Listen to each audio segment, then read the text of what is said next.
রাজ্য সরকার যতই উন্নয়নের কথা বলুক না কেন, বাস্তবে তা যে ঠিক নয় প্রতি ক্ষেত্রেই তার প্রমাণ মিলছে।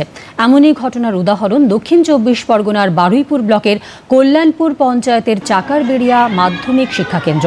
সেখানে স্কুলের মিড ডে মিল রান্না হয় পুকুরের জলে।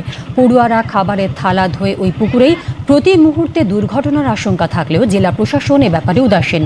অভিযোগ, স্কুল থেকে টিউবওয়েল সারানোর কথা প্রশাসনকে জানানো হলেও কাজের কাজ কিছুই হয়নি।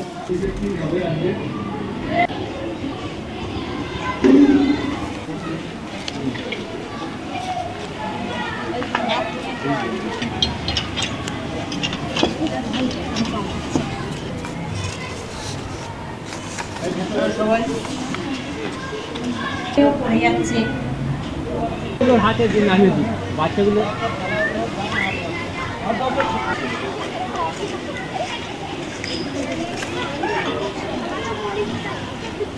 বাড়ির গার্জেনরাও পাঠাচ্ছে না পুকুরে লাফছে বলে। অনেক বাচ্চারা পড়েও গিয়েছে, আর হচ্ছে থালা বাসনও পড়ে গেছে। রান্নার জলও পুকুর থেকে তুলতে হচ্ছে। ওই পুকুরের জল কি ভালো হবে রান্না? সেই জন্য কলটা সারানোর ব্যবস্থা করতে হবে। আমাদের কলগুলো, স্কুলের কলগুলো অনেকদিন ধরে খারাপ হয়ে পড়ে আছে, মানে সারাচ্ছে না। ওই জন্য আমরা বাধ্য হয়ে সব ধোয়া ধাই সব ওই পুকুরের মধ্যে চাল টাল সব আনাজ টানাজ সব পুকুরের জলে। তো এবার আমাদের কলের জল পাচ্ছি না। এবার রান্নার জন্য পাশের স্কুল থেকে বলে জল নিয়ে আসতে হচ্ছে, মানে তরকারি করার জন্য কলের জল, আর এমনি ধোয়া ধাই বাকি সবকিছু ওখানে আমাদের করতে হচ্ছে পুকুরের জল। এইভাবে তো অস্বাস্থ্যকর জলে রান্নাবান্না করাটা তো ছেলেদের স্বাস্থ্যের পক্ষে ক্ষতিকর।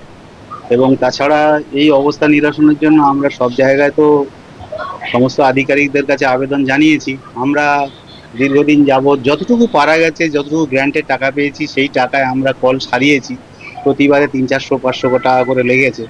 কিন্তু বর্তমানে তো আর স্কুলের পজিশন সারাবার মতো কোনো আর্থিক সহায় নেই, ক্ষমতা নেই। এই জন্য বাধ্য হয়ে আমাদের ঊর্ধ্বতন কর্তৃপক্ষকে বারবার বলা হচ্ছে। এখানে দীর্ঘদিন ধরে পানীয় জলের ব্যবস্থা তো নেই। আর যে দুটো টিউবওয়েল রয়েছে সে খারাপ হয়ে পড়ে আছে, এবং সেগুলো শুধু হাত মুখ ধোয়ার জন্য ব্যবহার করা হয়, যার জন্য মানে দীর্ঘদিন ধরে পড়ে থাকার জন্য ওরা ছেলেমেয়েরা পুকুরে যেতে বাধ্য হচ্ছে খারাপ হয়ে পড়ে থাকার জন্য।